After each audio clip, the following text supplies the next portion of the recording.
guys, this is Mike at Craft Beer Storm, and this is our segment called Craft Brew News, which we bring to you every Friday.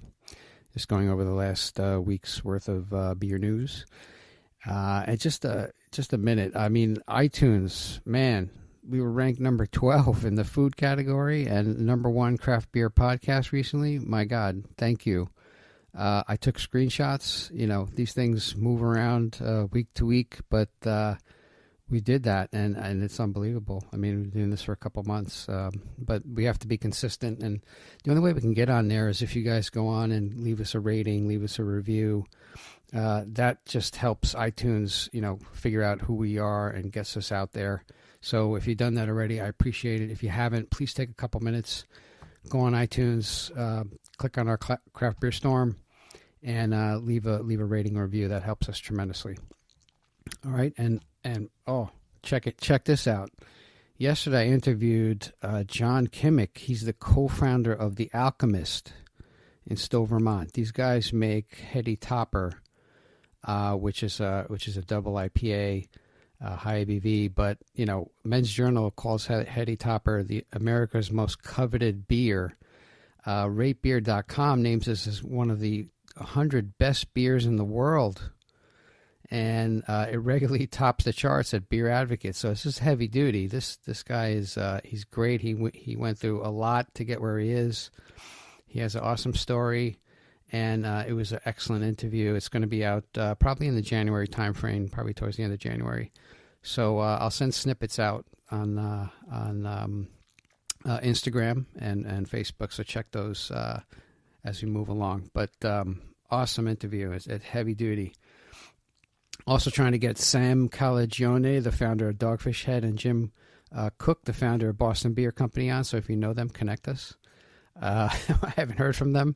Actually, I met one of the reps for DogfishHead at 900 Degrees in Epping, New Hampshire, the other day. He's gonna work on Sam. Hopefully today, I think he's gonna see him. So hey, you never know. Maybe I'll report that next week. But onwards, let's talk about news. So Drizzly lands $34.5 million in Series C funding. And Drizzly, which is a Boston-based on-demand alcohol delivery company, has secured another $34.5 million as part of a Series C fundraising round, according to the December 10th SEC filing. These articles are courtesy of Brewbound, by the way.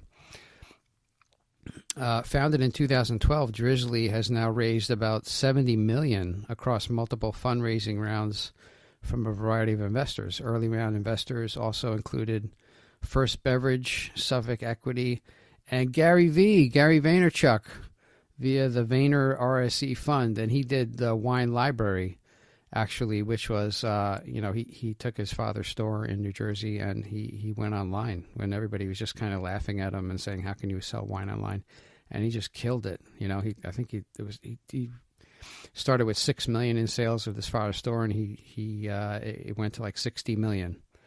And Gary V is awesome. If you know him and want to connect us, that'd be awesome. I'd love to talk to him. Gary V, I know you listen to this. Give me a call. Send me an email. Also, 6-year-old Drizzly, which processed over 1 million transactions in 2017, currently bills itself as the world's largest alcohol marketplace. Its mobile application enables consumers to shop for beer, wine, and spirits and compare prices. Something like Uber Eats or Amazon, right? They've bought Whole Foods. You can just go online and order whatever you want, and it gets delivered to you. Drizzly operates in more than 100 North American markets and recently expanded to Vancouver, Canada, and has forged partnerships at more than 1,000 retailers.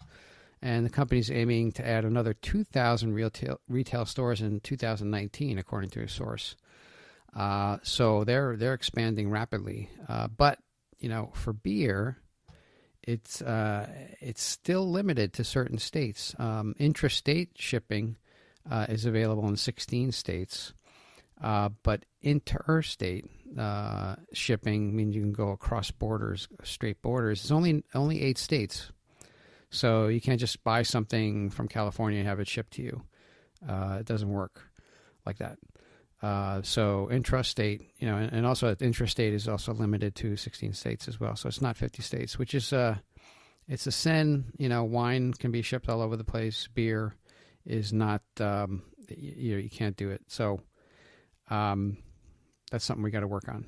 So we will get our local legislatures involved and try to work on that. It's going to change eventually. It's just a matter of when.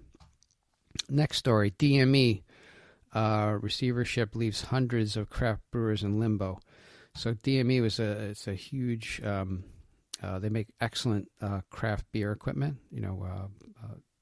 Fermenters, brew houses, really quality stuff. And nearly 26 months after the merger of Canadian brewing equipment manufacturers Diversified Metal Engineering, DME, and Newland Systems, the combined company has fallen into receivership after defaulting on loan payments to the Royal Bank of Canada. So, they thought they were doing a good thing by merging, and it was just too much for them. DME's group's financial troubles have left hundreds of North American craft brewery owners who had already shelled out millions of dollars in equipment deposits in limbo. So a lot of people have paid DME for equipment, and they don't know where they stand. They don't know if it's going to be shipped to them, or it's just a big question mark. DME's list of unsecured brewery creditors features a host of well-known producers, including Diageo, which owns Guinness, right? They're a huge company, own a lot of brands.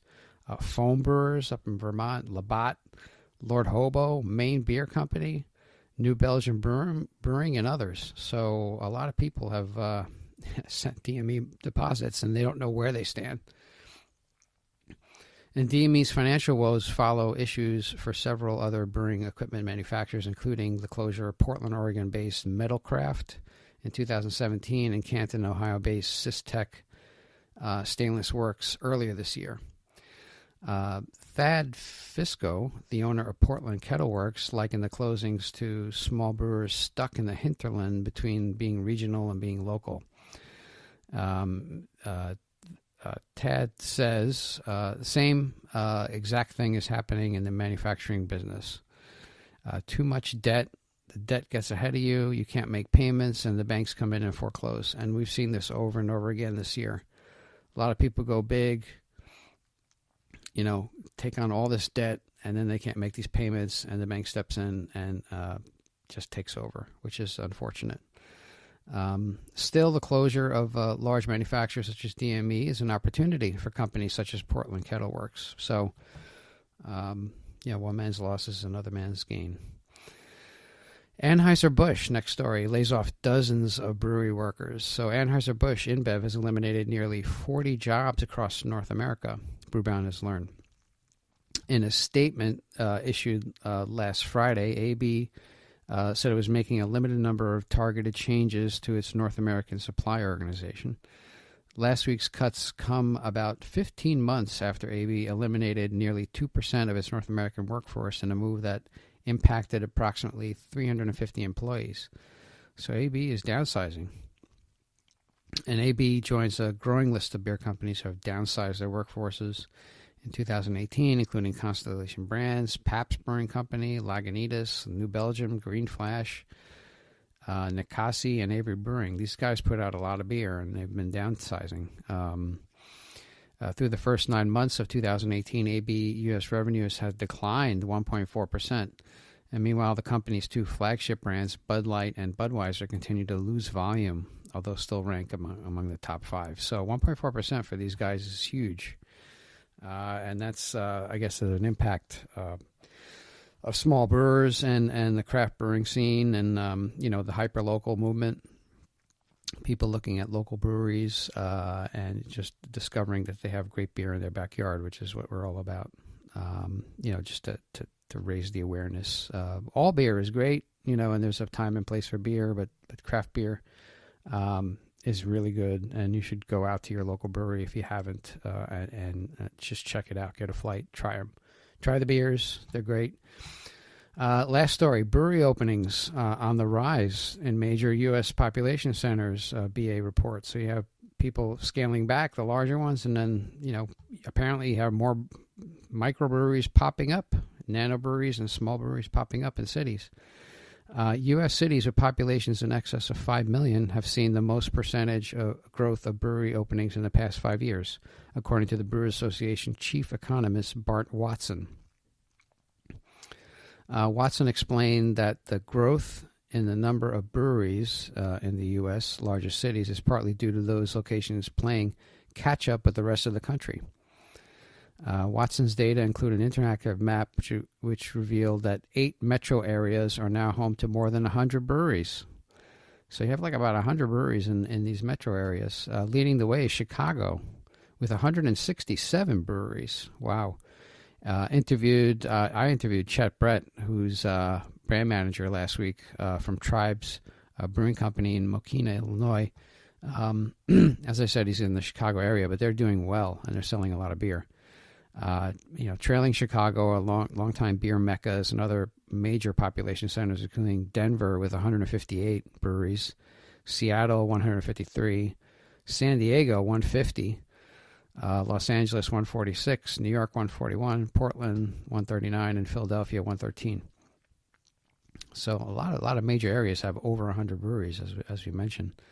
And the last time Watson charted the data in 2013, that was 5 years ago. Seattle's 87 breweries. These are under 100. Chicago ranked 5th that year with 62. So these things have doubled at least or tripled in the past 5 years. So you see that exponential growth that we are experiencing now. Rankings are fleeting, however, as more breweries open their doors and shutter. According to the BA, 7,000 breweries were in operation at the end of October, with potentially as many as 1,000 openings in 2018. And meanwhile, Watson told Brewbound earlier that this year he anticipates as many as 300 brewery closures by the end of 2018 as the gap between opening and closings begins to converge. So we're seeing rapid growth in the beer industry. A lot more breweries are opening, but when you see exponential growth, you're going to see some shakeout as well. So with anything, if you look at a curve and if that thing is ramped up, that curve is steep, watch out because something's going to happen. And actually, John Kimmich yesterday of the Alchemist, he said we're in a bubble. And he's going to see there's a lot of breweries that are going to be closing. But we'll see what happens as we move along. And that's our craft brew news for today, ladies and gentlemen. And please, as I mentioned, if you like what we're doing, you like our podcasts, we try to put it out 3 days a week for you. Mondays we interview somebody, a brewer or a founder or a mover and shaker in a craft beer world. Wednesdays we do beer styles, which goes down the GABF list of beer styles, and we just take one and we dissect it. What type of beer is it? What glass you serve it in? Examples of the beer, to just let you know there's a lot more than just watery lagers and lighter beers. There's a lot of good beers out there. And also Friday we do craft brew news, which is what this is. So if you like what we're doing, please go on iTunes, give us a rating or give us a review. That's the only way we move up the rankings. And we're going to be consistent for you. We're going to be here every Monday, Wednesday, and Friday. And we appreciate you listening. And that's what I have for today. So take care. Have a great weekend.